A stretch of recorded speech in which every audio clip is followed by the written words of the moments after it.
ginagawa mo rito?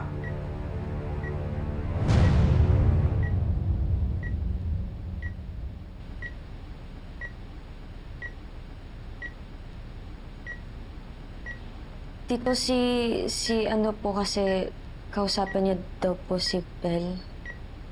Siya ba yung Tyrone na tinutukoy ninyo? Kilala niyo po siya? Kapal din ang mukha mo magpakita dito. Pagkatapos ng ginawa mo sa anak ko.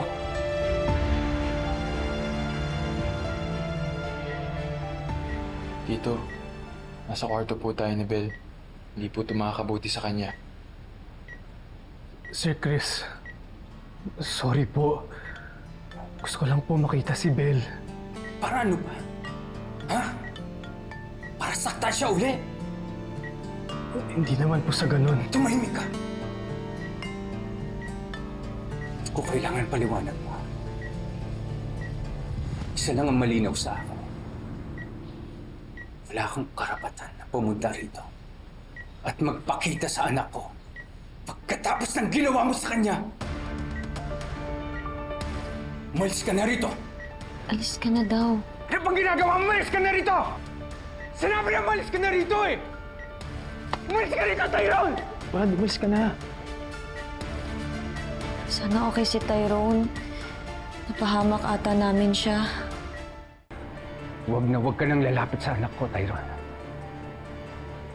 Sir Chris, hayaan niyo naman po ako magpaliwanag sa'yo. Alam mo, hindi ako mag-aaksaya ng panahon para pakinggan ko ano may sasabihin mo. Dahil malinaw sa akin na ikaw ang nanakit sa anak ko. Hindi ko po kayang saktan si Belle. Kung hindi ikaw, sino?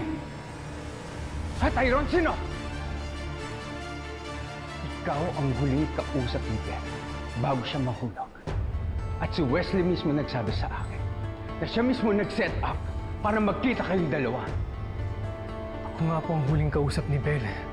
Pero Sir Chris, hindi eh. Tumigil ka na! Isa kang sinungaling. Alam mo, nagkamali ako sa pagkakilala ko sa'yo, Tyrone. Pinakasamahan kita dahil akala ko mabuti kang tao. Pero nagkamali ako. Natatandaan mo? Sinabi ko sa'yo kung magkakaanak ako ng lalaki, gusto ko ay isang kagaya mo. Pero nagkamali ako sa pagkakilala ko sa'yo, Tyrone. Hindi ko akalain na kaya mong manakit ng babae. Alam mo kung ano masakit doon? Anak ko pa ang sinaktan mo. Si Belle pa ang pinili mo. Kaya sisiguraduhin ko, mananagot ka sa ginawa mo, Tyrone. Pananagutan mo to. Sir Chris, sorry na po, Sir Chris. Lumayo ka sa akin, Tyrone. Ha? Lumayo ka sa akin.